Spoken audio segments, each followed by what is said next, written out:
प्रिय छात्रों, last video में हमने देखा था कि किस प्रकार से पुर्तगालियों का हमने टॉपिक स्टार्ट करा था। पुर्तगालियों को टॉपिक को स्टार्ट करते हुए उस समय हमने दो टॉपिक डिस्कस करे थे। उसमें एक तो करा था परिचय और दूसरा टॉपिक स्टार्ट उसमें डिस्कस करा था हम लोगों ने गवर्नर जनरल या वायसराय। ठीक है, आज जो हम कंटिन्यू करने जा रहे हैं विस्तार। देखो, विस्तार टॉपिक में मैं आपको क्या पढ़ाने जा रहा हूँ उसको बस शॉर्ट में समझ ले रहे हैं। एक डायग्राम के थ्रू से, डायग्राम के माध्यम से, ठीक है, डायग्राम के माध्यम से पूरा का पूरा जो क्षेत्र थे पुर्तगालियों के अधीन, उन्होंने कब कब उनको जीता और किस वर्ष उनके हाथ से निकल गए और किसने उनको पुर्तगालियों से उन स्थलों को जीता। ठीक है, इन सबको डिस्कस करेंगे। काफी महत्वपूर्ण है, हर एग्जाम में, स्पेशली बात करें पीसीएस वगैरह में या वनडे एग्जाम में भी यहाँ से खूब प्रश्न पूछे जाते हैं। पूछता है प्रथम कहते हैं पुर्तगाली फैक्ट्री कहाँ स्थापित की गई थी। इस तरह के प्रश्न खूब सारे पूछे जाते हैं। ठीक है, तो बस अगले 10-15 मिनट ये टॉपिक समझने को शांति के साथ बढ़िया से समझना। ठीक है, स्टार्ट करते हैं विस्तार। जो हमारा तीसरा पार्ट है उस टॉपिक का, पुर्तगालियों का विस्तार, इसको डिस्कस करने जा रहे हैं विस्तार। तो देखो, विस्तार की अगर हम बात करें, ठीक है, तो एक डायग्राम के थ्रू समझते हैं तो अच्छा समझ में आएगा। ठीक है, डायग्राम से बेहतर हम समझ सकते हैं कि डायग्राम के थ्रू से चीजें दिमाग में क्या होती हैं, बैठ जाती हैं। ठीक है, इस प्रकार से एक डायग्राम लेते हैं। ठीक है, तो देखो, बात करते हैं हम यहाँ पर। सबसे पहले शुरुआत नीचे से करते हैं। ठीक है, केरल से स्टार्ट करते हैं। केरल में 3 स्थल हैं यहाँ पर, 1, 2, 3। ठीक है, ये वाला स्थल, इसका नाम है कोचीन, पहला। यहां पर जो स्थल है दूसरा, इसका नाम है कालीकट, और ये तीसरा जो स्थल है इसका नाम है आपका कन्नूर। तीनों ही कहां पर हैं, केरल में। ठीक है, कोचीन, कालीकट, कन्नूर, तीनों ही कहां पर हैं, केरल में। अब प्रश्न जो बनता है वो ये बनता है कि भारत में, ठीक है, पुर्तगालियों की सबसे पहली फैक्ट्री कहाँ स्थापित की गई थी, या है ना, तो वो था आपका कोचीन। कोचीन में सबसे पहली फैक्ट्री पुर्तगालियों की स्थापित हुई थी और जो वर्ष था वो था 1503, 1503। 1503 में पुर्तगालियों की पहली फैक्ट्री स्थापित भारत में की गई थी। कन्नूर, जो कि दूसरी फैक्ट्री स्थापित की थी पुर्तगालियों की, वर्ष था 1505। ठीक है, समझते चलना बढ़िया से। तो केरल में 3 स्थल, पहला कोचीन, दूसरा कालीकट, तीसरा कन्नूर। ठीक है, कोचीन में पहली फैक्ट्री की स्थापना पुर्तगालियों ने की थी। कब की थी, 1503 में की थी। दूसरी फैक्ट्री स्थापित कब की थी, 1505 में की थी। कहाँ की थी, कन्नूर में की थी। और 3 स्थल कहाँ पर है, केरला में। क्लियर, आगे बढ़ते हैं। यहाँ पर एक स्थल है गोवा। ठीक है, बताया था कल, गोवा पर 1510 में, ठीक है, अधिकार पुर्तगालियों द्वारा कर लिया गया था। वो डिस्कस नहीं कर रहे कौन क्या था, वो सब कल आपको बता चुका हूं। तो गोवा पर 1510 में अधिकार हो गया। ठीक है, अब उसके बाद आता है मुंबई। ठीक है, यहाँ मुंबई ले लेते हैं। अब मुंबई के ऊपर, यहाँ मुंबई के नीचे एक स्थल है, इसका नाम है चोल। इसका नाम क्या है, चोल। जो कल आपको ये जो बताया था, एक चोल नामक स्थान पर हरा दिया गया था। ठीक है, इसमें सेना को, मुस्लिमों की। ठीक है, और यहाँ पर 4 स्थल और हैं, 1, 2, 3, 4। चलो ठीक है, इन 4 स्थल यहाँ पर इस प्रकार से।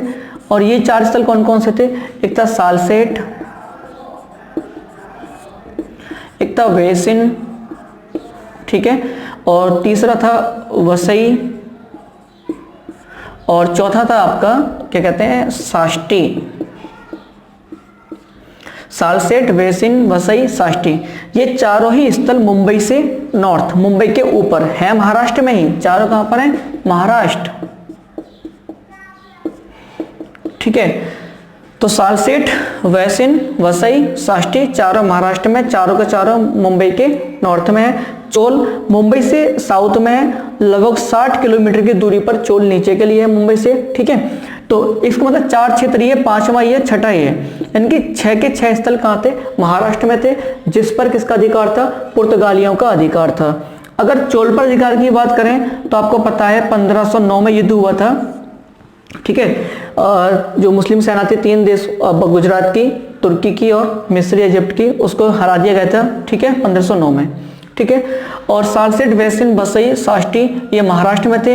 इन पर जो अधिकार हुआ था आपका वो 1534 में हो गया था पुर्तगालियों का। ठीक, आगे बात करते हैं। यहाँ पर एक स्थल है दीव, इसका नाम है दीव, और यहाँ पर एक स्थल है, इसका नाम है दमन। तो हमारा हो गया दमन व दीव यूनियन टेरिटरी, केंद्र शासित प्रदेश है। लेकिन वर्तमान में अब अकेला ये नहीं रहा है, वर्तमान में दमन व दीव, दादर व नागर हवेली को मिला करके एक यूटी बना दिया गया है। और भारत में वर्तमान में कितने यूटी बचे हैं? 8 बचे हैं। ठीक है, इसमें 3 लोकसभा सीट रहेंगे और 3 ही इसमें क्या रहेंगे? जिले रहेंगे। बहुत डिस्कस करंट टॉपिक हो गया, पॉलिटिकल टॉपिक, उसको डिस्कस नहीं करते।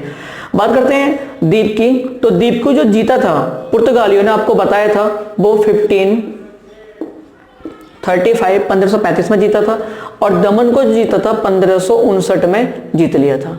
किसने?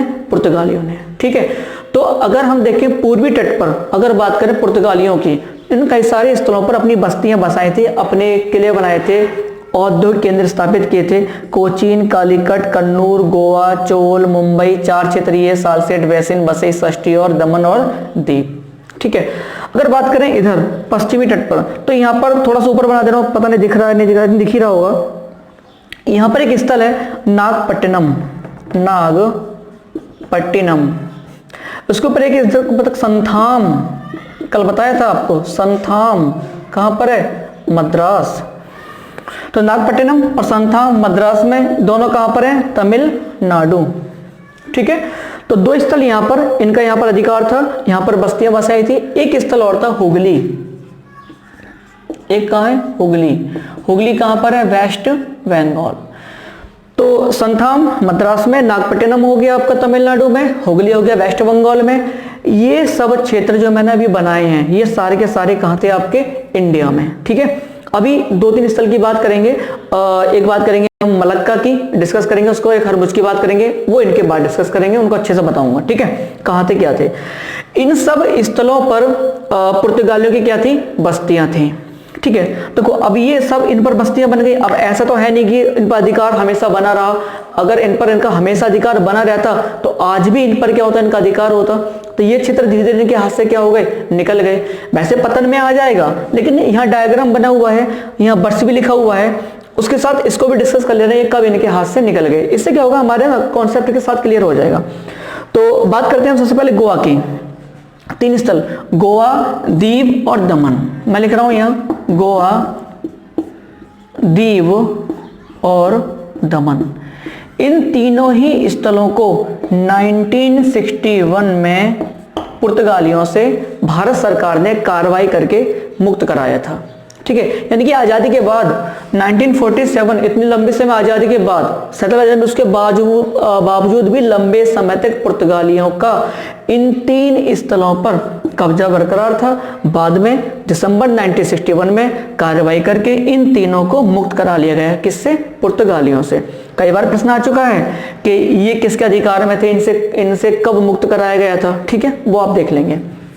बात करते हैं, हम बात करते, चलो गोवा हो गया, ये हो गया। ठीक है, मुंबई की बात कर, मुंबई डिस्कस कर लेते हैं। मुंबई मजेदार बात भी है मुंबई को। तो देखो मुंबई में क्या हुआ था, है ना। मुंबई की बात करते हैं, मुंबई की कहानी क्या थी। तो देखो वर्ष 1661 की बात थी। ठीक है, 1661 की बात थी। एक राजकुमारी थी कैथरीन थी। कैथरीन कहाँ की राजकुमारी थी? तो ये राजकुमारी थी पुर्तगाल की राजकुमारी। ठीक है, कैथरीन पुर्तगाल की राजकुमारी थी। इसका विवाह हुआ, यानी कि समझ रहे हो ना, शादी हुई। किससे शादी हुई? इसकी शादी हुई ब्रिटिश सम्राट चार्ल्स सेकंड से। इसका विवाह हुआ 1661 में, ब्रिटिश सम्राट चार्ल्स सेकंड से विवाह हुआ। अब जब इस वर्ष विवाह हुआ तो भाई ये पुर्तगाली और ये ब्रिटिश सम्राट, ठीक है, विवाह हो रहा है दूसरे देशों में। ठीक है, और दहेज में कुछ दिया जाएगा, है ना। तो दहेज में क्या दिया? मुंबई। बताओ, दूसरे देशों की शादी और अपने देश का, है ना, सामान का हो या क्षेत्र का हो, जो भी कहना चाहो, दहेज में दिए जा रहे हैं, है ना। अजीब गरीब बात थी ना। तो भाई हुआ था कि पुर्तगाली राजकुमारी कैथरीन का विवाह हुआ चार्ल्स सेकंड से 1661 में। पुर्तगालियों ने चार्ल्स सेकंड को मुंबई दहेज में दे दिया, इसको दहेज में मिल गया। आगे चल के चार्ल्स सेकंड ने जो मुंबई था ब्रिटिश कंपनी को दे दिया था। ठीक है, वो हम डिस्कस बाद में करेंगे, जब अंग्रेजों को पढ़ेंगे तब बताऊंगा किस वर्ष दिया था, कितने पैसे में दिया था, कितना क्या हुआ था, वो सब यहाँ डिस्कस नहीं करना। ठीक है, तो ये हो गया, मुंबई भी इनके हाथ से निकल गया, समझना। ठीक है, तो गोवा भी, गोवा तो खैर बहुत बात की बात थी, गोवा ये सब। ठीक है, अब बात करते हैं हुगली की। देखो हुगली में क्या हुआ था, वर्ष की बात थी 1632 की बात थी, और आप समझ सकते हो कि 1632 में सम्राट कौन था, तो 1632 में जो मुगल सम्राट था वो कौन था, शाहजहां। ठीक है, मुगल सम्राट कौन था, शाहजहां। तो शाहजहां का एक सिपह सलार या सैनिक अधिकारी आप कहना चाहो तो कह सकते हो, उसका नाम था कासिम खान। कासिम खान ने क्या करा था, हुगली से 1632 में पुर्तगालियों को मार भगाया। ठीक है, तो कई बार प्रश्न पूछा गया है कि किसने हुगली से पुर्तगालियों को मार भगाया था, तो वो किसने मार भगाया था, शाहजहां के समय किसने, कासिम खान ने। अगर कासिम खान ऑप्शन ना हो तो शाहजहां उसका आंसर होगा। प्रश्न ये पूछा जाता है किस मुगल सम्राट के समय में निम्नलिखित में से किसने पुर्तगालियों को हुगली से मार भगाया था, तो वो शासक कौन था, शाहजहां। ठीक है, ये बात हो गई। ये जितने भी क्षेत्र डिस्कस करें हमने सभी के सभी डिस्कस कहाँ करें, भारत में डिस्कस करें। ठीक है, तो इसको थोड़ा सा रह इसको देखते हैं। ये वाला भाग महाराष्ट्र के 4 क्षेत्र थे। ठीक है, किसके अधिकार में थे, पुर्तगाली अधिकार में थे, लेकिन 1739 में इन चारों ही क्षेत्रों को मराठों ने क्या करा, जीत लिया। किससे, पुर्तगालियों से। और ये अब क्षेत्र किसके पास चले गए, मराठों के पास चले गए। तो समझना, हुगली चला गया, ठीक है, गोवा तो खैर बहुत बात की बात, मुंबई चला गया, प्रमुख स्थल थे, ये चारों के चारों चले गए। दमन द्वीप छोटे स्थल रह गए, ये छोटे स्थल यहाँ पर रह गए। बड़े बड़े स्थल जो थे अच्छे कहाँ से, सब इनके हाथ से क्या हो गए, निकलना शुरू हो गया। ठीक है, आगे देखते हैं। आपको लास्ट क्लास में बताया था, कल बताया था कि 2 स्थल थे, एक मलक्का था और एक हरमुज था। ठीक है, अब एशिया महाद्वीप डायग्राम में तो बहुत लंबा हो जाएगा, इसलिए डायग्राम ना बना के शॉर्ट में समझ रहा हूँ। इस प्रकार जैसे मान लो, इसको आप ऊपर समझो, यहाँ पर अंडमान निकोबार है इस प्रकार से, वैसे नीचे जाएगा, पता नहीं दिख रहा है इसलिए यहाँ पर ऊपर बना दे रहा हूँ। यहाँ अंडमान निकोबार, यहाँ पर आपका सुमात्रा आइलैंड, और यहाँ पर आपका क्या है, यहाँ पर आपका जावा। ठीक है, और यहाँ पर है आपका ऐसा समझ लो मलेशिया। ठीक है, अंडमान निकोबार, सुमात्रा, जावा, मलेशिया। तो यह मलेशिया पर यहाँ पर क्या आपका मलक्का, तो मलेशिया में क्या है, मलक्का को कब जीता था, 1511 में। किसने जीता, पुर्तगालियों ने।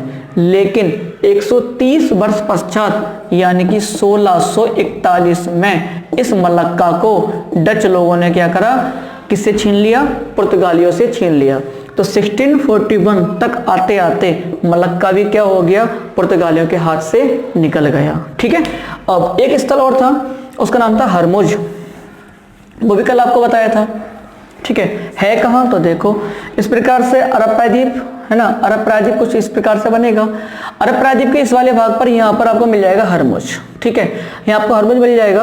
तो आप देखो यहाँ पर इधर आपका ओमान की खाड़ी, यहाँ फारस की खाड़ी, और यहाँ पर हरमुज। ठीक है, ये कहानी थी। तो ये वाला क्षेत्र भी क्या कर लिया था इन लोगों ने, क्या कहते हैं आपका, अपने अधिकार में ले लिया था। तो इस प्रकार से हमने समझने की कोशिश करी कि लगभग जो विजित क्षेत्र थे जहां उनका विस्तार हुआ था, वो धीरे धीरे उनके हाथ से क्या हुए, निकलने शुरू हो गए। और जब धीरे धीरे निकलने शुरू हुए, शक्ति कमजोर हो जाएगी, बाहर से जाना पड़ेगा, सीधी सी बात है। ठीक है, तो ये सारी चीजें हुई, समझ में आई। तो इनसे बहुत सारे प्रश्न पूछता है आपसे, पहली फैक्ट्री कहाँ स्थापित की थी, कोचीन में की थी, किस वर्ष की थी। ये दूसरी फैक्ट्री कई बार एग्जाम में पूछी जा चुकी है। ये आपको देगा निम्नलिखित में से कौन सा स्थल पुर्तगालियों के अधीन नहीं था। इंडिया के दे देगा, अधिकतर इंडिया की पूछता है, मलक्का और इसको इतना नहीं पूछता। ठीक है, तो दे देगा मुंबई, चोल, गोवा, एक इधर को डाल देगा, आपको हुगली तो है ही, कोई और डाल देगा जो नहीं था, कोई बिहार का क्षेत्र डाल दिया। ठीक है, जो स्पेशली डचों के अधीन रहे थे, तो ऐसे क्षेत्र डाल देगा जो उसमें से नहीं था। तो आपको आसानी सब कर सकते हो कि हाँ ये स्थल पुर्तगाली अधीन नहीं था। ठीक है, ये हो गया हमारा विस्तार वाला सेक्शन। अब विस्तार थोड़ी सी बातें और कर लेते हैं। ठीक है, 2-4 बातें और विस्तार में ही पतन की 1-2 बात आ जाएंगे, पतन अलग से पढ़ेंगे, वैसे फिर भी डिस्कस कर लेते हैं हम लोग यहाँ पर। अच्छा, एक बात और थी, जब आपने देखा भी डायग्राम बनाया, सारे के सारे क्षेत्र इन लोगों ने कहां पर जीते थे, तट के आसपास के क्षेत्र के, है ना, जितना भी ये समुद्र तटीय क्षेत्र था, या भारत हो, भारत का पूर्वी तटीय क्षेत्र हो गया, सारा का सारा कहां से था, तटीय क्षेत्र। तो अपने आप को सागर का स्वामी कहते थे पुर्तगाली, है ना, क्या कहते हैं, सागर का स्वामी। 1-2 बार प्रश्न आ चुका है कि सागर का स्वामी, स्वयं को सागर का स्वामी कौन कहता था, तो वो कहते थे आपको पुर्तगाली स्वयं को। ठीक है, चलो आगे बात करते हैं, इसी विस्तार का ही पार्ट मान लेते हैं हम, और 2-3 बातें डिस्कस करेंगे। यहाँ पर इनकी 2 पद्धति थी, 2 मेथड थे, विस्तार में डिस्कस कर रहा हूं मैं आपके साथ। दो पद्धति थी, एक पद्धति इनकी कार्टेज पद्धति, कार्टेज पद्धति, और एक थी काफिला पद्धति। ठीक है, तो प्रश्न आ चुका कई बार कि कार्टेज पद्धति क्या है, आपसे पूछ सकता है, पूछेगा कार्टेज पद्धति का संबंध, कार्टेज मेथड कह दो आप इसे, किसका संबंध किससे है, पुर्तगाली से है। काफिला मेथड संबंध किससे है, पुर्तगाली से है। ठीक है, पहले डिस्कस करते हैं कार्टेज को। ठीक है, तो कार्टेज को समझते हैं पहले, बाद में बात करेंगे काफिला की। तो देखो कार्टेज, ये आपका रहा भारत, ठीक है, और ये रहा आपका अरब सागर। यहाँ पर क्या है आपका अरब सागर, ठीक है। और गुजरात किस प्रकार से ले जाओ तो आप ये अरब प्रायद्वीप आ जाएगा कुछ कुछ यहाँ पर इस प्रकार से, ठीक है, ऐसा समझ लेना। अरब प्रायद्वीप आ गया, ठीक है, और अरब प्रायद्वीप यहाँ से, ठीक है। यहाँ पर ओमान की खाड़ी, यहाँ फारस की खाड़ी, वैसे मैप बहुत ऊपर यहाँ जाकर के बनेगा लेकिन यहाँ बना दिया, ठीक है। तो यहाँ फारस की खाड़ी, यहाँ ओमान की खाड़ी बन जाएगी। अब समझना मेरी बात को, मैं जो समझाना चाह रहा हूँ, कोई भी अरब का व्यापारी, अरब कंट्रीज का व्यापारी या इंडियन व्यापारी, कोई भी भारतीय व्यापारी, ठीक है, अगर वो अरब महाद्वीप को माल लेकर के जा रहा है भारत से खरीद करके, या इधर से दक्षिण पूर्व एशिया से, मलेशिया से, इंडोनेशिया से, अगर इन देशों से अगर वो कुछ खरीद करके जहाज के माध्यम से ला रहा है और उस व्यापारी को वो सारा का सामान कहाँ अरब प्रायद्वीप पहुंचाना है या यहाँ से होते हुए कहाँ ले जाना है, उसको यूरोप लेकर के जाना है, तो रास्ता शॉर्ट तो यही था, अरब पहुंचाएगा तो यूरोप लेकर जाएगा, तो रास्ता यहीं से बन रहा था। अब अपने देखा तो यहाँ सारे क्षेत्र पर कब्जा किसका था, पुर्तगालियों का, तो अरब सागर वाले क्षेत्र पर कब्जा किसका हो गया, पुर्तगालियों का। अब कोई भी जहाज अगर यहाँ से आ रहा है या यहाँ से माल भर के यहीं से ले जा रहा है या मलेशिया से, इंडोनेशिया से आ रहा है या भारत के किसी तट से कहीं लेकर जा रहा है, तो अब जितने भी जहाज यहाँ से गुजरेंगे, ठीक है, सबको क्या देना पड़ेगा, टैक्स। परमिट का मतलब, कार्टेज का मतलब होता है परमिट। तो उनको, जहाजों को, उनके मालिकों को, उन व्यापारियों को क्या लेना पड़ता था, परमिट लेना पड़ता था, कार्टेज लेना पड़ता था, ठीक है। कार्टेज पद्धति यही थी कि परमिट लेना पड़ता था, और परमिट लेने के बाद ही ये जहाज कहाँ से निकल सकते थे, अरब सागर से। भाई टक्कर देने वाला कोई था ही नहीं, बड़ी पावर थी, नौसेना, सबको हरा चुके थे पहले ही, त्रिपक्षीय जो समूह था उसको हरा दिया, मुस्लिम के पूरे समूह ग्रुप को हरा दिया, टक्कर देने वाला कोई बचा नहीं। अरब व्यापारी वैसे हाथ तो मचाए पड़े थे। तो अरब सागर से कोई भी जहाज जाएगा, क्या देगा, परमिट लेगा, पैसे देगा, कार्टेज पद्धति का ये थी, ठीक है। अब एक प्रश्न पूछता है कि निम्नलिखित में से किस मुगल शासक ने पुर्तगालियों को कार्टेज दिया था, तो वो था अकबर। अकबर ने पुर्तगालियों को कार्टेज पद्धति का अनुसरण किया था, उसको परमिट लेना पड़ा था, लेकिन ये बात ठीक है, ये जो परमिट था वो क्या था आपका, फ्री ऑफ कॉस्ट था, उसको निःशुल्क दिया गया था। अब भाई सम्राट है, जितना तो सम्मान करना पड़ेगा ना पुर्तगालियों को, उसका भारत का सम्राट है कम से कम, ठीक है। तो कोई टैक्स नहीं दिया था, लेकिन परमिशन लेनी पड़ी, बाकायदा पत्र वगैरह लेना पड़ा था कि हाँ भाई अकबर का जहाज भी यहाँ से जा रहा है, ठीक है। तो ये हुआ था। तो ये होगी हमारी कार्टेज पद्धति। कई बार प्रश्न पूछ चुका है इससे, कार्टेज पद्धति का संबंध किससे, पुर्तगालियों से। किस मुगल सम्राट ने कार्टेज लिया था या परमिट लिया था पुर्तगालियों से, तो अकबर ने लिया था। अब दूसरी बात करते हैं हम कौन सी, काफिला पद्धति। काफिला मेथड क्या था, तो देखो उसे समझते हैं, ठीक है।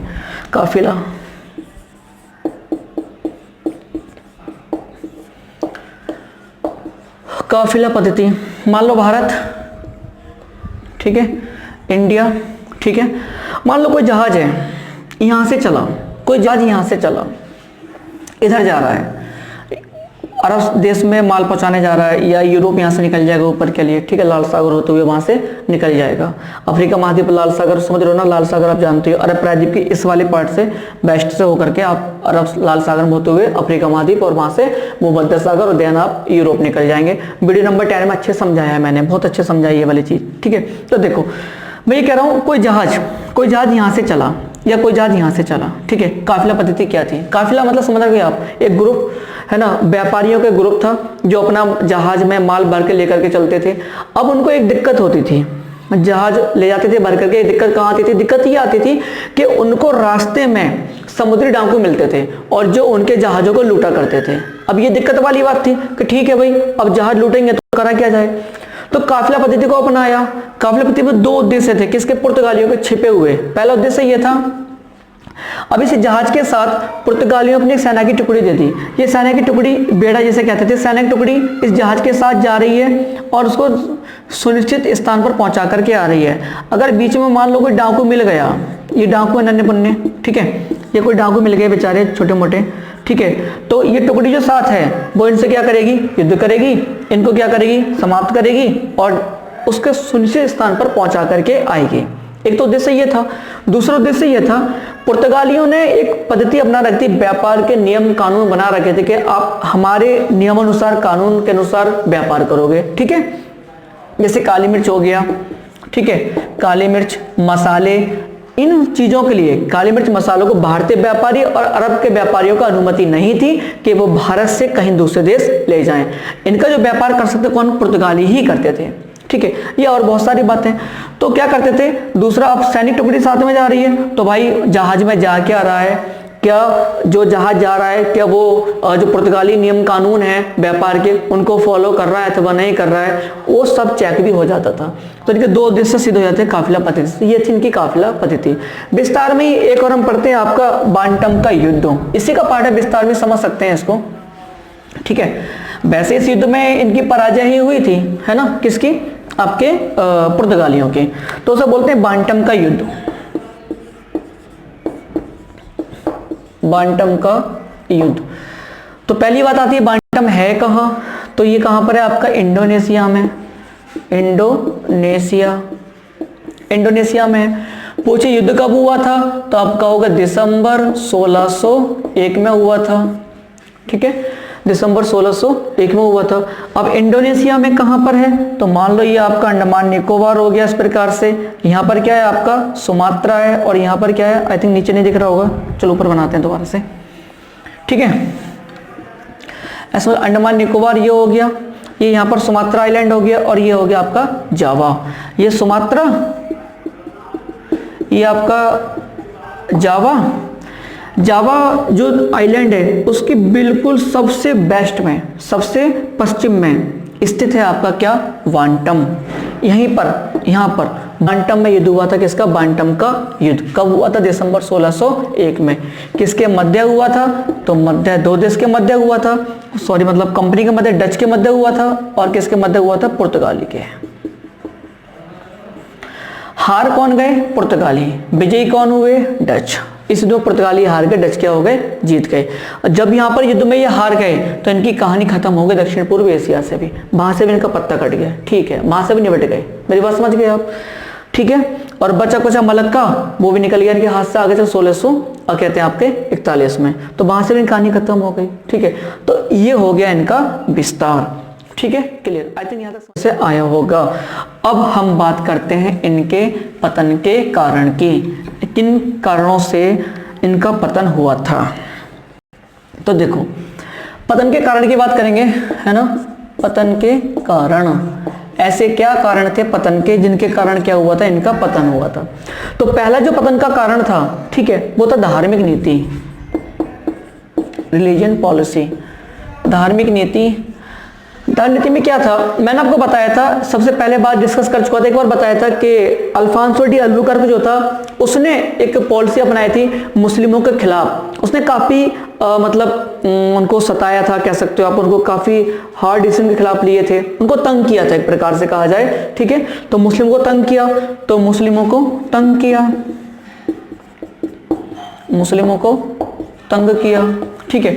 दूसरा 1540 की बात थी, गोवा, गोवा आप जानते हो, गोवा 1540 में गोवा में जितने भी हिंदू मंदिर थे सबके सब पुर्तगाली गवर्नर के आदेश पर तोड़वा दिए गए, क्लियर। दूसरी बात 1560 की बात करें तो गोवा में ही एक धार्मिक न्यायालय की स्थापना की, ईसाई धार्मिक न्यायालय की स्थापना पुर्तगालियों ने अपने धर्म के अनुसार, है ना, एक धार्मिक न्यायालय की स्थापना की थी जो निर्णय देता था इनके पक्ष में, तो वो हुआ।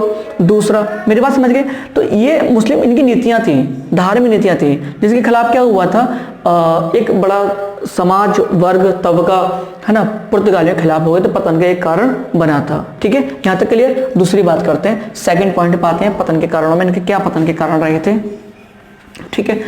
तो सेकंड बात करें तो सेकंड देखो, ठीक है, भ्रष्टाचार, पुर्तगाली कंपनी के अंदर खुद कर्मचारियों में बहुत ज्यादा भ्रष्टाचार था, ठीक है। गुप्त तरीके से अपना व्यापार करने लगे थे लोग, ठीक है। बहुत सारा भ्रष्टाचार, घूस लेना, ये सब लेना, जिससे आप रिश्वत बोल रहे हो, वो सब था। तीसरा कारण अगर हम समझें तो अयोग्य शासक। अयोग्य शासक, शासक मतलब यहां पर आप समझ लो गवर्नर या वायसराय जो भारत में थे, ठीक है। तो तीसरा कारण था अयोग्य गवर्नर, शासक जो कहना चाहो, वो इतने योग्य नहीं थे। जैसे अंग्रेजों में बहुत सारे योग्य शासक हुए थे, है ना, सॉरी मतलब गवर्नर जनरल वायसराय हुए थे, उस प्रकार से यहाँ पर पुर्तगालियों के पास इतने योग्य व्यक्ति नहीं थे, ठीक है। नेक्स्ट कारण कह सकते हैं हम ब्राजील की खोज, ठीक है। इसी समय क्या होगी, ब्राजील की खोज हुई थी, और ब्राजील की खोज होने के पश्चात पुर्तगालियों का मोहभंग हो गया हमारे वाले क्षेत्र से, मतलब एशिया वाले क्षेत्र से। वो पुर्तगाली जो थे फोकस करने कहाँ लगे, ब्राजील पर। ब्राजील में जाकर के इंडस्ट्री एरिया को उन्होंने अपने व्यापार को आगे बढ़ाया। तो एक ये भी कारण था। और नेक्स्ट बात करते हैं और क्या कारण थे इनके भारत से पतन के कारण के। तो पुर्तगाली क्यों भारत से, दूसरा था जो अनेकों, है ना, अनेकों कंपनियां, अन्य बहुत सारी कंपनियां आ गई थी, जैसे डच आ गए, अंग्रेज आ गए। ये बहुत सारी कंपनियां आने के कारण इनको कि मार्केट में फाइट करना पड़ा, और जब मार्केट में फाइट करना प्रतिद्वंदी एक प्रकार से कहा जाए, तो इन्होंने रास्ता त्यागना शुरू कर दिया। अब इनको टक्कर देने वाले मिलने लगे, तो इन्होंने यहाँ से बाहर से जाना उचित ही समझा, ठीक है। ये हो गया। एक और महत्वपूर्ण कारण था स्पेन द्वारा पुर्तगाल, है ना, का विलय। स्पेन ने क्या करा, पुर्तगाल को अपने क्षेत्र में शामिल कर लिया। ये अपने आप में महत्वपूर्ण बात थी। वैसे बड़े हिस्ट्री का टॉपिक है, इसको मैं यहाँ बिल्कुल नहीं छेड़ूंगा, अपने आप में पूरी कहानी है। उसको कैसे मिलाया, फिर उसको छोड़ा कैसे, बाद में मुक्त भी हुआ था, ऐसी बात नहीं है। वर्तमान में पुर्तगाल इसकी राजधानी लिस्बन है ना, राजधानी क्या है, लिस्बन इसकी कैपिटल है, ठीक है। इसकी राजधानी मैड्रिड, आपको पता ही होगा, तो मैड्रिड इसके राजधानी, पुर्तगाल की राजधानी लिस्बन। तो स्पेन द्वारा पुर्तगाल को जीत लिया गया था, उसको विलय कर लिया गया, लेकिन जब उसका विलय हो गया तो पुर्तगाल का स्वतंत्र अस्तित्व क्या हो गया, समाप्त। तो अब उसने फोकस क्या करना कम कर दिया, तो फिर बाद में स्पेन ने इसको मुक्त कर दिया, तो बात हो गई। तो एक कारण हो गया हमारा स्पेन द्वारा पुर्तगाल का विलय। तो ये सब कारण थे जिनके कारण क्या हुआ था, पुर्तगालियों का भारत से क्या हो गया, पतन हो गया, ठीक है। अब हमारा इस टॉपिक का लास्ट टॉपिक बचता है पतन के बाद अप्रभाव, और इसके साथ हमारा टॉपिक क्या हो जाएगा, फिनिश, है ना। चलो तो बच्चों डिस्कस करते हैं इस टॉपिक को भी हमारे, है ना। लास्ट टॉपिक है हमारे इसमें पुर्तगालियों में। अब वो बच्चा हमारे प्रभाव कहेंगे, या हम कह सकते हैं इसको परिणाम, प्रभाव या परिणाम, ठीक है। इसकी बात करते हैं। तो देखो यहाँ से अक्सर खूब प्रश्न पूछे भी जाते हैं कि पुर्तगालियों के भारत पर क्या प्रभाव रहे हैं, क्या परिणाम रहे हैं, खूब पूछे गए हैं प्रश्न, ठीक है। तो कुछ जो महत्वपूर्ण है वो डिस्कस कर लेते हैं। तो देखो पहला, भारत में प्रिंटिंग प्रेस की जो शुरुआत हुई थी 1556 में, 1556 में भारत में प्रिंटिंग प्रेस, है ना, प्रिंटिंग प्रेस की शुरुआत हुई थी पुर्तगालियों द्वारा ही की गई थी। इससे पहले भारत में प्रिंटिंग प्रेस नहीं था। प्रिंटिंग प्रेस की शुरुआत किसने करी, पुर्तगाली ने कब की थी, 1556 में की थी। ये एग्जाम में कई बार आप पूछा भी जा चुका है, ठीक है। दूसरी बात करते हैं, आपने सुना होगा जैसे कि मक्का, आपने सुना होगा क्या कहते हैं आपका मक्का हो गया, आलू और तंबाकू वाले को लेकर कई बार प्रश्न आ भी चुका है। तो ये तीन जो फसलें थी, मक्का हुआ, आलू हुआ, तंबाकू हुआ, ये भारत में नहीं थे पहले से, ये पुर्तगाली थे, है ना। जब पुर्तगाली भारत आए तो पुर्तगाली अपने साथ, है ना, मध्य अमेरिका से, कहां से, मध्य अमेरिका से इन फसलों को भारत में लेकर के आए थे। मक्का, आलू, तंबाकू भारत में नहीं था, पुर्तगाली इनको मध्य अमेरिका से भारत में लेकर के आए, तब ये फसलें भारत में होना प्रारंभ हुई थी। और कई बार प्रश्न आ चुका तंबाकू पूछा गया है कि तंबाकू जो फसल थी, है ना, किस मुगल सम्राट के समय भारत में लाई गई थी, तो इसका आंसर होता है जहांगीर, ठीक है। कई बार प्रश्न पूछा गया है कि तंबाकू फसल भारत में कब लाई गई थी, कौन मुगल सम्राट था उस समय, तो जहांगीर मुगल सम्राट था। क्लियर, ये हो गया। तो मक्का, आलू ये सब हुआ 1556 में, ये हुआ। और बात करते हैं, कुछ आपने सुना होगा फसलें आप जानते भी हो, कुछ फल फ्रूट्स वगैरह, ये भी भारत में नहीं थे, इनको कौन लेकर के आया था, पुर्तगाली ही लेकर के आए थे। वो जैसे आपका बात करते हैं हम बादाम हो गया, काजू हो गया, ठीक है, बादाम, काजू, संतरा, लीची, ठीक है, और अनानास। ये आ चुका है प्रश्न एक बार, आई थिंक पीसीएस आईएएस पूछा हुआ है अनानास। तो अनानास हुआ, बादाम हुआ, काजू हुआ, संतरा, लीची, पपीता, ठीक है, ये सारी की सारी फसलें मूल रूप से भारत में नहीं थी। इनको भी कौन लेकर के आए थे? पुर्तगाली भारत में लेकर के आए थे। इनका भी प्रारंभ किसने करा था? पुर्तगालियों ने ही करा था। इससे पहले भारत में ये फसलें नहीं थी, ठीक है। अपने आप में मजा आ रहा होगा ना ये चीज सुनकर के, यार पहली बार भारत में संतरा नहीं था, लीची, पपीता नहीं थे, बादाम नहीं होते थे, ऐसा था क्या? हम वास्तव में ऐसे था भाई, नहीं था अपने यहाँ सब कुछ, है ना। चलो डिस्कस करें आगे, चलो आगे बढ़ते हैं। तो देखो आगे जो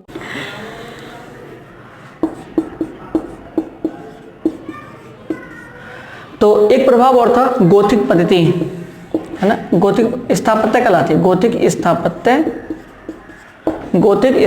कला। तो गोथिक स्थापत्य कला भी भारत में किसने प्रारंभ की थी? पुर्तगालियों ने की थी। और ये प्रश्न एक बार नहीं जाने कितनी बार पूछा गया है एग्जाम में बच्चों कि गोथिक स्थापत्य कला भारत में किसने प्रारंभ की थी। तो गोथिक स्थापत्य कला भारत में किसने प्रारंभ की थी? पुर्तगालियों ने। बहुत बार आ चुका है, एक बार नहीं, स्पेशली इसको महत्वपूर्ण समझना बहुत ज्यादा। गोथिक स्थापत्य कला भारत में इन्हीं लोगों ने शुरुआत की थी, ठीक है। तो ये हमारे प्रभाव, एक प्रभाव और बचता है हमारा जापान के साथ व्यापार। जापान के साथ व्यापार, अगर भारत के लिए अगर देन है ना व्यापार की जापान के साथ, तो पुर्तगालियों ने पहली बार भारत के जापान के साथ व्यापार की शुरुआत की थी, ठीक है। तो ये हुआ हमारा प्रभाव। एक और मैं समझा दूं थोड़ा सा, जेसुइट मिशन, ये धार्मिक नीति में आप चाहो तो उसको वहां जोड़ दें पतन कारणों में, आपको यही समझ लो जेसुइट मिशन थे। जेसुइट मिशन क्या थे? लंबा टॉपिक अपने आप में, वर्ड हिस्ट्री का टॉपिक है, उसको बिल्कुल डिस्कस नहीं करूंगा यहाँ पर। जेसुइट मिशन अपने ईसाई धर्म के प्रचार प्रसार के लिए लोग आते थे, भारत आए थे। वैसे प्रॉपर जेसुइट मिशन की परिभाषा इसका अपने आप में अलग कॉन्सेप्ट है, बिल्कुल वर्ड हिस्ट्री का टॉपिक है, ठीक है।